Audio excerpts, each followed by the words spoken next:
Hello दोस्तों, आपको अपने चैनल एम ए ज्ञान स्टडी में स्वागत है। तो चलिए दोस्तों, आज की इस वीडियो के तहत हम आपको साइंस का इम्पोर्टेंट ऑब्जेक्टिव क्वेश्चन लेकर आए हैं। तो वीडियो को आपको क्या करना है, लास्ट तक देखना है। बहुत वीवीआई ऑब्जेक्टिव क्वेश्चन है जो हर बार एग्ज़ाम में पूछा जाता है। तो चलिए दोस्तों, हम प्रश्न को स्टार्ट करते हैं। और पहला क्वेश्चन आप स्क्रीन पर देख सकते हैं। बोल रहा है, पहला क्वेश्चन जो बोल रहा है कि प्रकाश की किरण गमन करती है। प्रकाश की जो किरण होती है वह कैसे गमन करती है, यह क्वेश्चन पूछ रहा है। ऑप्शन आपके सामने है, देख सकते हैं ऑप्शन। ऑप्शन है सीधी रेखा में, टेढ़ी रेखा में, किसी भी दिशा में, इनमें से कोई नहीं।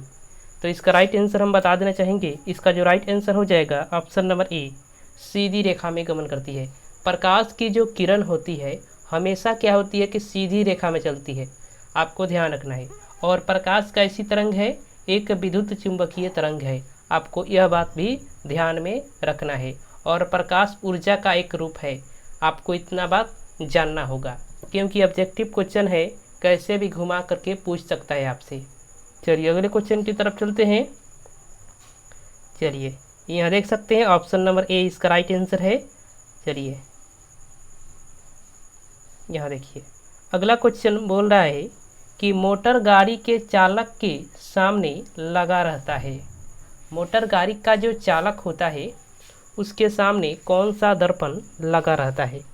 तो मोटर गाड़ी के चालक के सामने जो होता है उत्तल दर्पण लगा रहता है। उत्तल दर्पण, उत्तल दर्पण, उत्तल दर्पण जो होता है मोटर गाड़ी के चालक के सामने लगा रहता है, यानी साइड मिरर। साइड मिरर के आप परिचित होंगे, साइड मिरर आप जानते होंगे। साइड मिरर के रूप में जो होता है उत्तल दर्पण का प्रयोग किया जाता है। चलिए अगले क्वेश्चन की तरफ चलते हैं। अगला क्वेश्चन बोल रहा है कि मोटर कार के हेडलाइट में किसका प्रयोग होता है। आपने पहले क्वेश्चन जाना कि साइड मिरर के रूप में, यानी उसके जो साइड में लगा रहता है वह दर्पण होता है। और यह बोल रहा है यह क्वेश्चन, मोटर कार जो होता है उसमें हेडलाइट जो होता है, जो हेडलाइट आपको दिखाई दे रहे होंगे, आप देखे होंगे, तो वो हेडलाइट जो होता है में किसका प्रयोग होता है, यहाँ पूछा गया है। ऑप्शन है समतल दर्पण, उत्तल दर्पण, अवतल दर्पण, उत्तल लेंस। तो दर्पण का प्रयोग होता है और अवतल दर्पण इसका राइट आंसर हो जाएगा। अवतल दर्पण का प्रयोग जो होता है हेडलाइट में किया जाता है, लेकिन साइड मिरर के रूप में किसका प्रयोग करते हैं, हम उत्तल दर्पण का प्रयोग करते हैं। चलिए इतना बात आपको समझ में आया होगा। अब आइए अगले जो है क्वेश्चन की तरफ चलते हैं। अगला क्वेश्चन आप देख सकते हैं, बोल रहा है कि समतल दर्पण द्वारा बना प्रतिबिंब होता है। समतल दर्पण जो होता है उसके द्वारा जो प्रतिबिंब बनता है किस प्रकार का प्रतिबिंब होता है। तो यहाँ आप जानते हैं कि यह जो ऐसे दर्पण हम बना दिए, एक तरफ कैलाई कर दिया ऐसे, तो ये कौन सा दर्पण हो गया, कौन सा दर्पण हो गया, एक समतल दर्पण। तो समतल दर्पण में वस्तु का प्रतिबिंब किधर बनता है, पीछे बनता है। और पीछे प्रतिबिंब कौन सा प्रतिबिंब बनता है, काल्पनिक प्रतिबिंब बनता है। इसका राइट आंसर है ऑप्शन नंबर बी, काल्पनिक प्रतिबिंब। समतल दर्पण इस प्रकार से भी होता है, ऐसे नीचे कलई किया हुआ रहता है, आप इससे घबराएंगे नहीं। इस प्रकार से भी हो सकता है और इस प्रकार से भी हो सकता है। चलिए यहाँ देखिए ऑप्शन नंबर बी इसका राइट आंसर है। अभी अगला क्वेश्चन, लेंस की क्षमता का ऐसे मात्रक होता है। अब आप एक बात समझ लीजिए कि लेंस की क्षमता होती क्या है। तो लेंस की जो क्षमता होती है P बराबर क्या होता है, क्षमता को P से सूचित करते हैं। P बराबर होता है 1/f। मतलब क्या हुआ कि फोकस दूरी जो होता है उसके व्युत्क्रम को क्या कहते हैं, लेंस की क्षमता कहते हैं। आप इतना बात समझ गए कि लेंस की क्षमता क्या होती है। लेंस की क्षमता क्या होती है, फोकस दूरी के व्युत्क्रम होती है, उसी को क्या कहा जाता है, लेंस की क्षमता। अब यहाँ फोकस दूरी जो है इसका क्या मात्रक है, फोकस दूरी का मात्रक मीटर होता है। अगर मीटर ले तो इसका मात्रक क्या हो जाएगा, प्रति मीटर। यह -1 है ना, इसको प्रति मीटर पढ़ा जाता है, इससे घबराएंगे नहीं। अब यहाँ जो है प्रति मीटर जो होता है इसको डी लिखते हैं और डी को डायऑप्टर बोलते हैं। आपको ध्यान रखना है कि क्षमता का ऐसा मात्रक प्रति मीटर होता है और इसी को डायऑप्टर कहते हैं। डायऑप्टर कहते हैं। ऑप्शन नंबर ए इसका राइट आंसर हो जाएगा।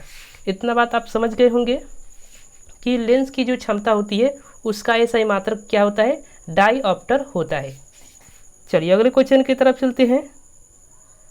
अगला क्वेश्चन आप स्क्रीन पर देख सकते हैं, आपके सामने है। बोल रहा है कि प्रकाश की किरणों का पथ दर्शाने वाले चित्रों को कहा जाता है। यानी प्रकाश की जो किरण होती है उसका पथ दर्शाने वाले चित्र को क्या कहते हैं। तो यहाँ देखिए प्रकाश की किरण ऐसे सीधी रेखा में गमन करती है। अब यही जो होता है पथ होता है इसका, यानी यही जो चल रहा है यह पथ होता है। तो किसके द्वारा दर्शाया गया है, सभी आरेखों के द्वारा दर्शाया गया है। तो यह क्या हो जाएगा, किरण आरेख इसका राइट आंसर हो जाएगा। आप समझ सकते हैं। चलिए, और किरणों के समूह को क्या कहते हैं, किरण पुंज कहते हैं। आपको ध्यान रखना है कि प्रकाश किरण की जो समूह होती है उसको किरण पुंज कहते हैं। आपको इतना बात भी ध्यान में रखना है क्योंकि क्वेश्चन आपसे पूछा जा सकता है। आइए अगला क्वेश्चन बोल रहा है, बहुत ही इंपॉर्टेंट क्वेश्चन है कि 2 डायऑप्टर, यानी 2D का मतलब क्या होता है, डायऑप्टर। अभी हमने आपको पहले बताया कि डायऑप्टर किसका मात्रक है, P यानी क्षमता का इसे मात्रक है। तो P बराबर कितना दिया है, 2। आपको क्या पूछा है, F आपको ज्ञात करना है। वो किस में ज्ञात करना है, सेंटीमीटर में ज्ञात करना है, सेंटीमीटर में ज्ञात करना है। तो यही जो है क्या करेंगे, आप एक बात जानते हैं कि P बराबर 1/F होता है। P बराबर 1/F होता है ना, तो कुछ नहीं करेंगे हम। तो F बराबर क्या लिख सकते हैं, 1/P लिख सकते हैं ना। तो क्या हो जाएगा, F बराबर 1/2 हो जाएगा ना।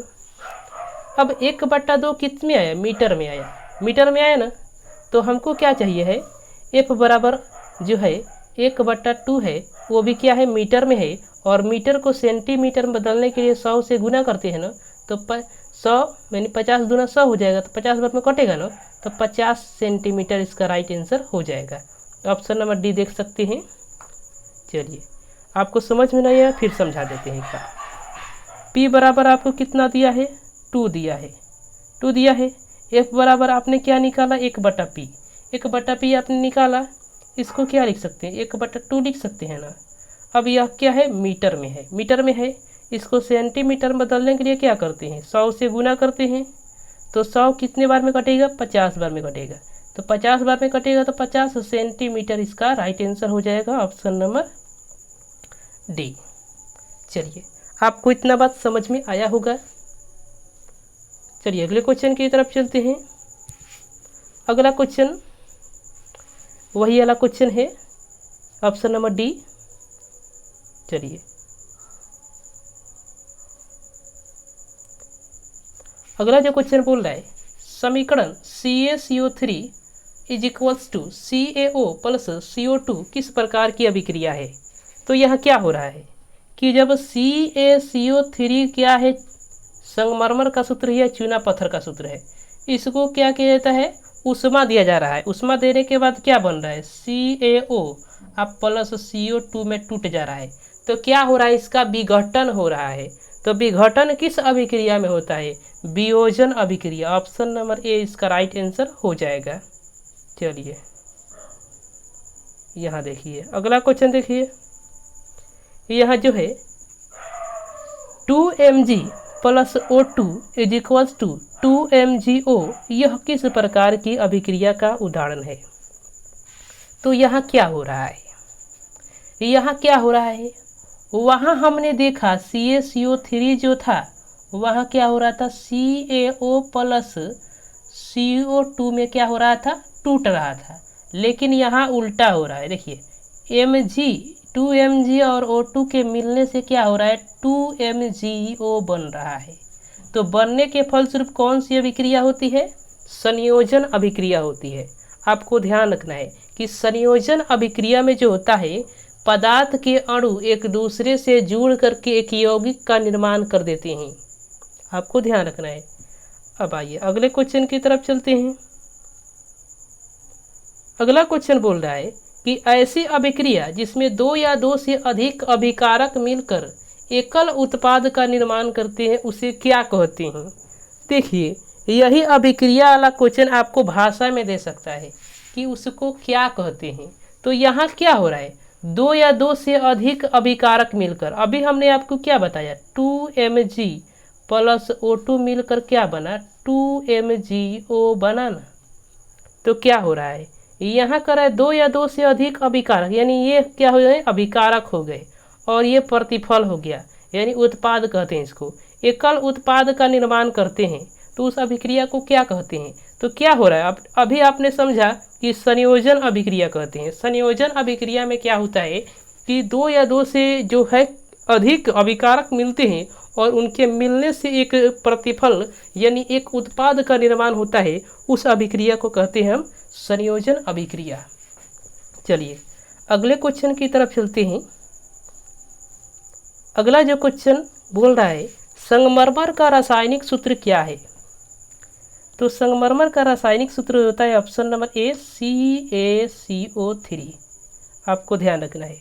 और खाने वाला सोडा का रासायनिक सूत्र NaHCO3 और धोने वाला सोडा का Na2CO3 और विरंजक चूड़ का CaOCl2 होता है। आपको इतना बात ध्यान में रखना है, यह भी क्वेश्चन पूछा जाता है। अब आइए करें, कॉपर चूर्ण को वायु में गर्म करने पर उसकी सतह पर कॉपर ऑक्साइड की एक परत जम जाती है, इस परत का रंग क्या है। मतलब मान लीजिए कॉपर Cu है, इसको वायु में O2 में रख देते हैं, माने कोई भी वायु इसमें रख देते हैं, यह CuO यानी कुछ भी बन रहा है, CuO बन रहा है, इसका रंग बताना है। तो इसका रंग होता है काला, ऑप्शन नंबर बी इसका राइट आंसर हो जाएगा। चलिए कितना बात देखिए, अगला क्वेश्चन देखिए, बोल रहा है अभिक्रिया इतना में किसका अपचयन हो रहा है। अपचयन कहने का मतलब क्या हुआ, अवकड़न। अवकड़न कहने का मतलब क्या समझते हैं, जिससे हाइड्रोजन का क्या होता है संयोग होता है, या जिससे हाइड्रोजन का निष्कासन होता है, उस नहीं जिससे हाइड्रोजन का संयोग होता है और जिसमें से ऑक्सीजन का निष्कासन होता है, यानी हाइड्रोजन जुड़े, यानी जिसमें हाइड्रोजन जुड़े यानी प्लस हो और ऑक्सीजन घटे यानी माइनस हो, तो उस अभिक्रिया को क्या कहते हैं अपचयन अभिक्रिया। यानी इसमें बोल रहा है किसका अपचयन हो रहा है। तो यहाँ देखिए CuO है, यानी CuO में से जब ऑक्सीजन बाहर निकल रहा है तो क्या बन रहा है Cu बन रहा है। तो CuO का क्या हो रहा है अपचयन हो रहा है, ऑप्शन नंबर बी इसका राइट आंसर हो जाएगा। चलिए यही हम प्रश्न को समाप्त करते हैं। अगले क्वेश्चन के साथ आपको अगले वीडियो मिलेंगे, तब तक के लिए धन्यवाद। वीडियो अच्छी लगी है वीडियो को लाइक कीजिए, चैनल को सब्सक्राइब कीजिए ताकि ऐसा ही हम क्वेश्चन आपके लिए लेकर आते रहे। चलिए दोस्तों, तब तक के लिए धन्यवाद।